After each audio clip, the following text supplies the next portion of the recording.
Saludos, mi nombre es Marco Nogués y soy profesor de Física de la Universidad Autónoma de la Ciudad de México. Como parte del taller de Introducción de Ciencia y Tecnología, esta presentación va a tratar de contestar la pregunta ¿para qué estudiamos física en una carrera de modelación matemática? Pero primero vamos a ver justamente qué estudia la física. El otro día, caminando por el Metro Olivos, vi que entre los vidrios había un rayo de luz que se podía ver, pero al acercarme algo me sorprendió. El rayo de luz estaba dividido como si fuera en los colores del arco iris. Entonces, una pregunta desde la física sería, ¿qué nos dice este patrón de luces de colores sobre la naturaleza de la luz? ¿Qué es lo que está pasando? Va a haber, entre otras cosas, tres ideas principales que se van a desarrollar en este taller. El primero es cómo se piensa el mundo desde la física, donde, como vimos en el ejemplo pasado, se trata de descubrir patrones y regularidades en los fenómenos de la naturaleza y tratar de ver qué habilidades de pensamiento científico nos ayudan justamente a llegar a estas conclusiones. Otra idea principal tiene que ver con la respuesta de cómo aprendemos en un curso de física. Y aquí vamos a trabajar hábitos de aprendizaje y de estudio que les van a servir no solamente para esta materia, sino para todas las materias que cursen en general. Y finalmente tenemos que ver cómo aplicamos la física, ya sea en la vida real o justamente al hacer modelación matemática. Y vamos a ver que la física y las habilidades de pensamiento científico van a ser una herramienta para resolver cualquier tipo de problemas. Pero vamos por partes. Primero hay que aclarar una cosa. La física no son solo matemáticas. Imaginemos, por ejemplo, que observamos en un parque de diversiones a un grupo de personas que están en un sub y baja. Pero aquí lo interesante es que de un lado hay una persona y del otro lado va a haber dos niños. Y nos podemos preguntar qué es lo que hace que haya equilibrio. ¿Se podrá, por ejemplo, mover una de las personas fuera de su asiento y tratar de equilibrar el sub y baja poniéndose en una posición diferente? Una de las cosas entonces que tenemos que hacer es ver cuáles son las variables que afectan el equilibrio en este sube y baja. Para lo cual nosotros tenemos que plantear experimentos donde tenemos que definir cantidades físicas que podemos medir y tratar de ver cuál es la relación, cuáles son los patrones, los comportamientos que siempre vamos a encontrar cuando hay equilibrio. Y por ejemplo decidimos elegir la masa y la distancia como variables que pensamos que van a ser importantes para definir equilibrio. Y aquí es donde entran las matemáticas, el lenguaje a partir del cual vamos a poder explicar ecuaciones como el equilibrio del sub y baja. Y donde vamos a encontrar que la masa por la distancia del lado izquierdo va a ser igual a la masa por la distancia del lado derecho si el objeto está en equilibrio. Uno de los recursos que vamos a utilizar mucho son simulaciones interactivas, es decir, modelos, porque estamos simplificando muchas situaciones, a partir de los cuales vamos a poder justamente encontrar estas regularidades y comportamientos entre diferentes cantidades físicas. Aquí es importante hacer énfasis que la física tiene también una serie de herramientas que son muy importantes explicitarlas. En este caso hablamos de las herramientas de pensamiento científico y que parten, por ejemplo, cuando estamos escuchando una información o nos cuentan algo sobre un evento, pues tenemos que hacernos las preguntas de ¿cómo sabemos qué? ¿Y cuál es la evidencia de? Además, es importante hacer uso de las definiciones operacionales cuando realizamos experimentos, de tal manera que las cantidades físicas las podamos medir con ciertos procedimientos y que estos puedan ser llevados a cabo en cualquier lugar del mundo. Estos experimentos va a requerir de que uno pueda saber la diferencia entre lo que observas y las inferencias que se hacen de los datos. En este caso vamos a también trabajar el razonamiento inductivo, es decir, cómo a partir de ciertos casos particulares podemos generalizar y encontrar situaciones, representaciones más generales.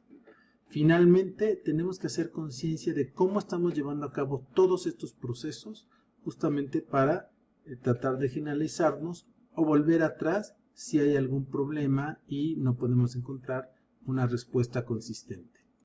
Para hacer física hay que discutir, hacer problemas, leer y involucrarse activamente, cosa que vemos aquí en las diferentes fotos.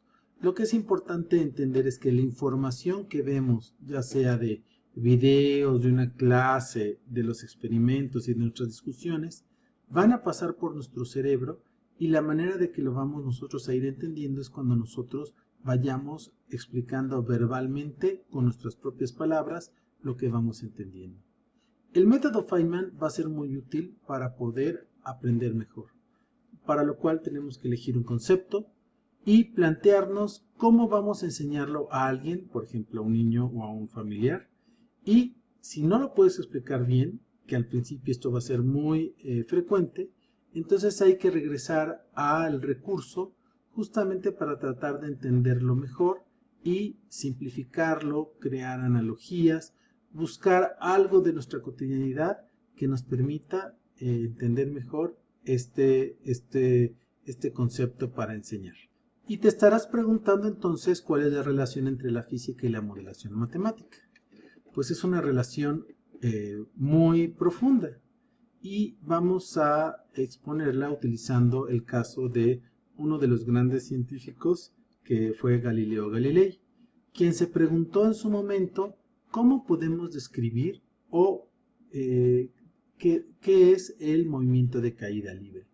Para lo cual, lo primero que hizo fue realizar diversos experimentos en planos inclinados, tratando justamente de encontrar una relación entre las distancias que recorría el objeto y los intervalos de tiempos iguales en los cuales recorría, en la que recorren estas distancias. Lo que encontró Galileo a través de los experimentos es que hay una relación, no importa el ángulo, siempre hay una misma proporción entre las distancias que van igual a los números primos. Es decir, aquí va a haber una distancia proporcional a 1, aquí a 3, a 5, a 7, a 9, siempre que estos tiempos se tomen iguales en intervalos de tiempos iguales. Y aquí es donde surgen entonces los modelos matemáticos, es decir, la manera en que nosotros vamos a representar, por ejemplo, este comportamiento a través de las ecuaciones. Aquí tenemos, por ejemplo, un modelo que me puede decir la posición para cualquier instante de tiempo a través de una función matemática, pero también tenemos un modelo que me relaciona las fuerzas con el movimiento y voy a poder saber que la aceleración va a ser igual a la aceleración de la gravedad por el seno del ángulo que hace esta pendiente. Como vemos, son problemas generalizados, pero que también están en casos idealizados. En este caso, no estamos tomando en cuenta la fricción, el rozamiento del aire. Finalmente, tenemos y llegamos a las aplicaciones.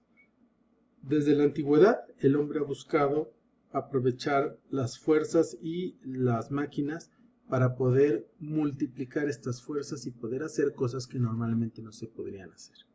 Y con el entendimiento, por ejemplo, de la palanca, como vimos anteriormente, podemos nosotros hacer nuevos inventos para poder cargar cada vez más y mejor. Pero quizá uno de los resultados más sorprendentes de las aplicaciones de la física y también de la ingeniería y por supuesto de la modelación matemática, se trata de cómo hemos llegado al espacio. Y en este caso, el entender los diversos fenómenos que existen nos permiten, entre otras cosas, saber cuáles van a ser las trayectorias posibles a partir de las diferentes variables de este sistema y podemos entonces hacer misiones exitosas. No podemos tampoco dejar de lado hacer mención del contexto actual que estamos nosotros atravesando. Por un lado, tenemos que analizar los datos de la enfermedad con respecto al COVID-19 y aquí, por ejemplo, tenemos los casos confirmados acumulados del COVID-19 y los tiempos de duplicación, para lo cual necesitamos saber cómo cambian los casos en el tiempo. Y lo que vamos a ver es que en las herramientas que generamos al estudiar la cinemática, nosotros lo que estamos viendo en el fondo es cómo cambian ciertas cantidades con respecto del tiempo. Por lo que las herramientas que utilicemos para poder trabajar estos casos las vamos a poder aplicar también en el análisis de cómo se multiplica la enfermedad. También lo veremos, existen muchos modelos matemáticos que tratan de predecir qué es lo que va a pasar en el futuro. Y por otro lado, es importante recordar que ahora estaremos trabajando en casa, por lo cual es importante que ustedes tengan un espacio dedicado exclusivamente para el trabajo del estudio y que pidan apoyo a sus familiares para que puedan tener el tiempo de la escuela con las menores distracciones posibles.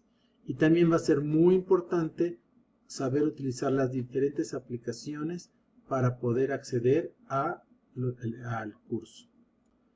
Siendo congruentes con lo que dijimos acerca de que la física es una actividad que hay que involucrarse, vamos a hacer un primer ejercicio, donde en tu cuaderno tienes que observar las situaciones físicas que se van a presentar y vas a describir el movimiento primero con palabras y después con un dibujo y algo que llamamos un diagrama de movimiento. En este primer caso, lo que vamos a ver es una atracción que hay en algunos parques de Estados Unidos, donde se deja caer en caída libre a una persona. Recordemos que, como hemos visto en otros videos, no podemos ver directamente las trayectorias y no es tan fácil saber qué tipo de movimiento tiene. Es lo que vamos a tratar de desarrollar en este curso. Pero lo que yo les puedo decir es que como descripción verbal les propongo que consideren que el hombre cae aumentando su rapidez en dirección hacia abajo con una trayectoria rectilínea. Y aquí, si utilizamos una de las herramientas de pensamiento científico, nos tendríamos que hacer la pregunta: ¿cómo es que sabemos que el hombre va aumentando su velocidad? Supongamos entonces que tomamos una foto a intervalos de tiempos iguales, a veces esto se le llama foto estroboscópica o diagrama de movimiento, y vamos a observar que en una caída libre las distancias a intervalos de tiempos iguales van a ir aumentando cada vez más. Entonces, esta sería la descripción que estaríamos pidiendo. Les vamos a pedir ahora que ustedes hagan este ejercicio con uno de los movimientos divertidos que hacen en el programa de Cazadores de Mitos, donde uno de los científicos del programa se lanza desde la altura máxima de un cerro, y lo que podemos ver es que, o su descripción del movimiento sería que el hombre se mueve sobre la resbaladilla aumentando su rapidez, siguiendo una trayectoria rectilínea con una inclinación igual a la pendiente de esta pequeña montaña o cerro. Y lo que entonces tienen que hacer es hacer un primer dibujo para intentar simplificar la situación, y luego les pido que pongan un esquema de cómo sería este diagrama de ver el objeto a intervalos de tiempos iguales.